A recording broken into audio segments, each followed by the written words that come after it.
I bet Ian's thought I forgot or altogether decided to can the X-Files series episodes. But nope, you bought Bizarre. I don't get it.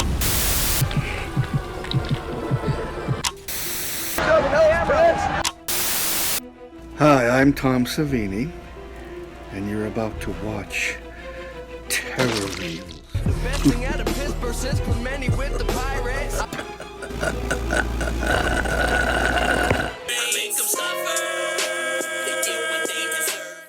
Have you been looking at the sky and noticing there's some stars chilling around our moon? Those aren't stars, or even dead stars. Those are planets, dummy. Our moon, Venus, and Jupiter to be exact. With all this astrology bullshit aside, pretty fucking cool. And what does this have to do with hunting aliens, you say? Well, nothing, but the X-Files was so much more than just hunting aliens and taking down the G-Man. Sometimes it's Bigfoot, sometimes it's nature fighting back against humans, and sometimes it's just the power that comes when 3 or more celestial bodies align and fuck up our mere little human senses. While the sun isn't involved right now, in the 13th episode of the 3rd season, it is, and boy oh boy does it bring the wildness with it. Let's kick off the 2nd episode covering the X-Files with a fan favorite, Syzygy.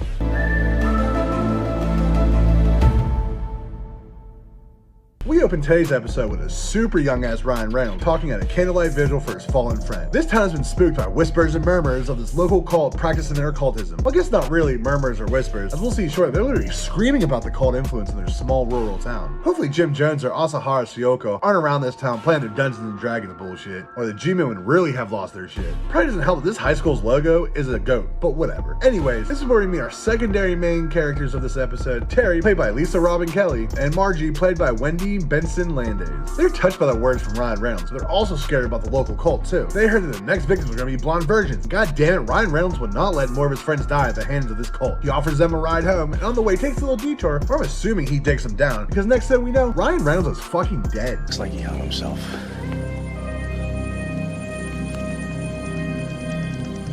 Okay, so these girls are obviously up to no good. Random ass high school girls murdering motherfuckers wouldn't bring the heat of the FBI, right? Especially one's dumb enough to stick around the crime scene all night long. He loves me not. He loves me not.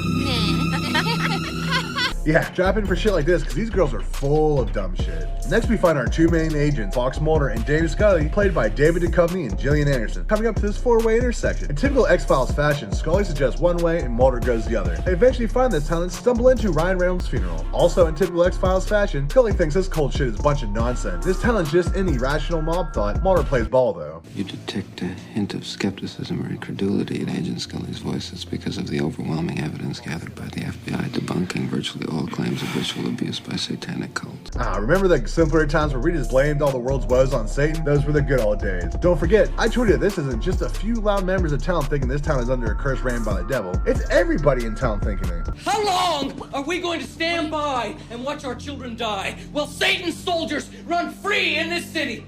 Those damn Kiss records caused all of this. Not sure how Gene Simmons could have caused Ryan Reynolds' photo to shatter and the coffin to burst into flame. Granted, Gene was always one for theatrics. Maybe we're just imagining that. Maybe Mulder was, but Wendy and Lisa are the only ones not startled by this coffin bursting into flames. So maybe you can start questioning with them. Well, that is where they start, but not because of their calling this the devil's premise, because they were the last 2 to be seen with Ryan Reynolds alive. They played at sweet town best friend roles with stories that are the same down to a T, and they told our FBI agents that they thought he was possessed and led him to satanic worship with other occultists and thought they were going to kill him because of their blonde virginness. But instead, I guess they killed his baby and chucked it into a mass grave and spared their lives. Sure, their tears could trick the local police, but Scully isn't falling for this shit. The details of these accounts could have been taken from any newspaper or magazine. As horrific as they sound, the stories that these girls told are common, even cliche. Scully is pretty right here, hence the entirety of the very real satanic panic that happened in the US in the 80s and 90s. Scully puts on her doctor hat and goes to check the body, and they see a familiar design, but Scully is in too deep and thinks it's all crazy. If it's not too big a deal, maybe you can get me a few photographs of that thing which bears absolutely no resemblance to a horned beast. Sure, fine.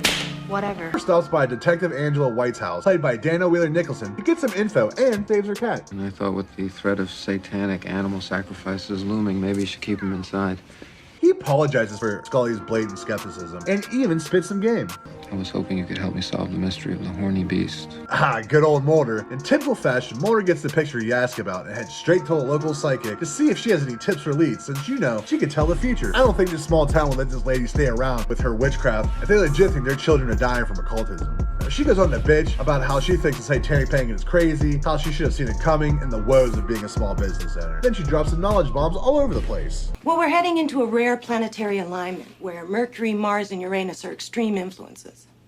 You still following me out there, YouTube land? All the energy for Mercury, Mars, and Uranus line up. When the moon lines up with Pluto and Venus lines up with Saturn and they all line up with Uranus. And shoot them into these two blonde girls, but she wouldn't give any more information since it's past business hours. We fast forward over to the high school basketball practice where these two girls are in attendance since they're on the hydration squad. Scott knows the importance of hydration, so he grabs some water. They flirt with him a bit, but he's taken by a cheerleader, so he just brushes it off. But this pisses him off, and they knock that bitch on her ass. Another teammate has his eye on the ball so much he doesn't realize his placement and goes crashing in the water table, soaking our two witches. But since they're high school girls, this pisses them off enough where they're gonna murder this dude. They make the ball bounce off his dome and land behind the bleachers. The lights go off, and Margie just stares hard as fuck at the bleachers to fucking squish this kid to death. I can't get out of here!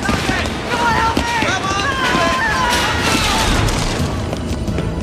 Detective White and our FBI agents are on the scene, and Scully decides to push Mulder on not being in his hotel room. He tells her he was at the detective's place, and Scully tells him that she felt like he ditched her. How dare you ditch Scully? Nobody ditches Scully. This starts a little weird riff we begin to see in this town. Sure, this doesn't seem like much. Two agents with love tension bickering back and forth all the time, but even weirder shit starts to happen. Water goes the other way. We'll get on with that. Our mom runs over to the field in town, beginning to dig up area looking for occult shit like mass graves. But oh shit, they found something.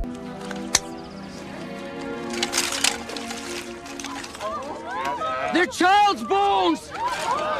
You sure about that, my guy? This is why rumor, panic, and mom mentality is such a dangerous thing. They obviously aren't human bones, but they don't give a fuck. They can bust out the torch and pitchforks and head over to Dr. Godfrey's. His initials were on the bag with bones in it. He's busy dressing up and dancing like Buffalo Bill and hides from the mob. But the police get him, and Scully drops truth knowledge to freeze this man up. Bones turned out to be the skeletal remains not of an infant, but of a beloved 14-year-old Lhasa Apso, formerly known as Mr. Tippy. And guess whose cat this was? This may not be any time to mention it, but someone is wearing my favorite perfume.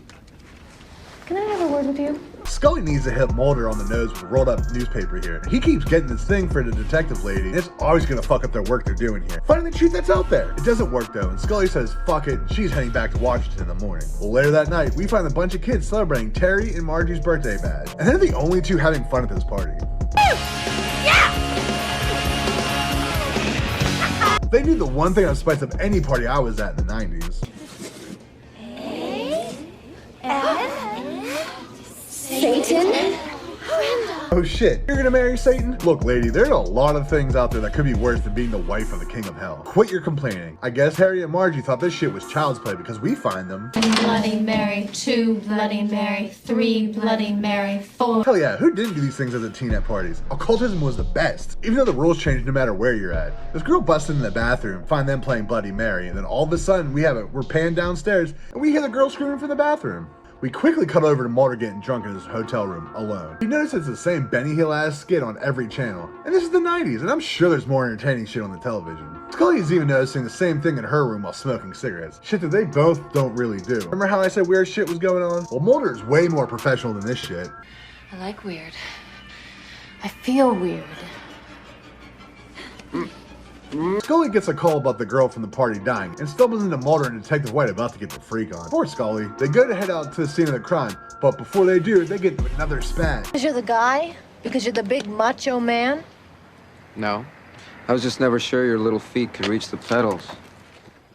Scott found out about his girlfriend dying pre-cell phone times in like 7 minutes. He goes to this local diner where they're listening to dancing and the speakers as these two goth witches show up. They try to flirt with him, but he's not a piece of shit and his girlfriend just died. He nopes the fuck out of there. Margie feels like what her bestie did was a bit rude and just walks out to follow. Mulder goes back to the fortune teller since she's back on the clock. I'm just waiting for authorization. I'm a federal agent. Last I heard, the federal government couldn't pay its bills. This time, she drops even more truth. A cosmic G-spot? That's a bad thing? Bad like an Irwin Allen movie. I mean, things are gonna fall out of the sky. Disaster lies in wait. So this is a cosmic G-spot for this area, and these two girls were born on a day where everything's hell aligned. You'd have a Jupiter-Uranus opposition, forming what's called a grand square, where all the planets align into a cross. All the energy of the cosmos would be focused on you. Damn, they couldn't figure out a different expression than the cosmic grand slam. Good writing, Fogg. Anyways, Scott gets home and finds Margie in the bed of his truck, and she's trying to fuck without her sister. So I... What? So you what? So you blew me off so you could snack some shoulder time, rude boy. Cosmic fuel double crossing is the worst kind, and these two witches start going at it by throwing garage parts at each other with their mind. But of course, they come out scratch free.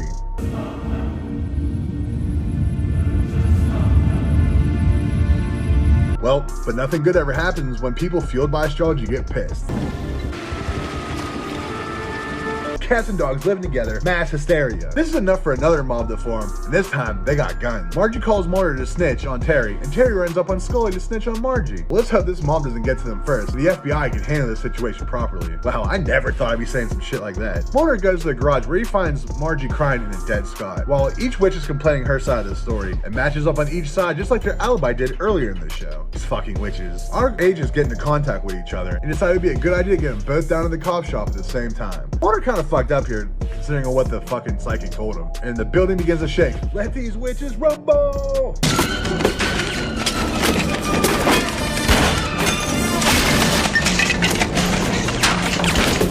As these final shotguns go off by cosmic magic, Mulder pulls Margie away from Terry and locks her in a room. Well, that doesn't work as well as you think it was because she's magic and and Mulder just doesn't give a shit. Mulder shoves her in the room and let them do whatever the fuck they're gonna do, which is pretty irresponsible.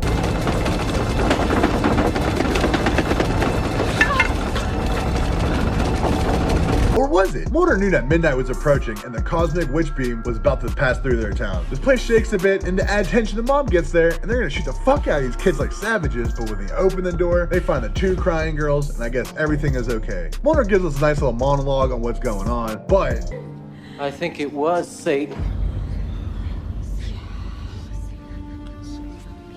Yes, sir.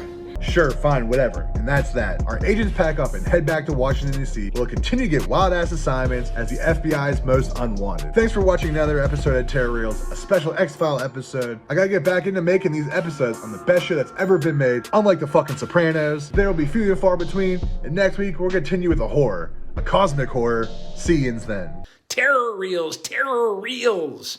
It's real, real terror. Real, R-E-E-L, R-E-A-L. Terror Reels. Terror Reels. Hey, dog will hunt, get that bitch. You dented my plate, my brain is burning. Terror Reels. Goodbye.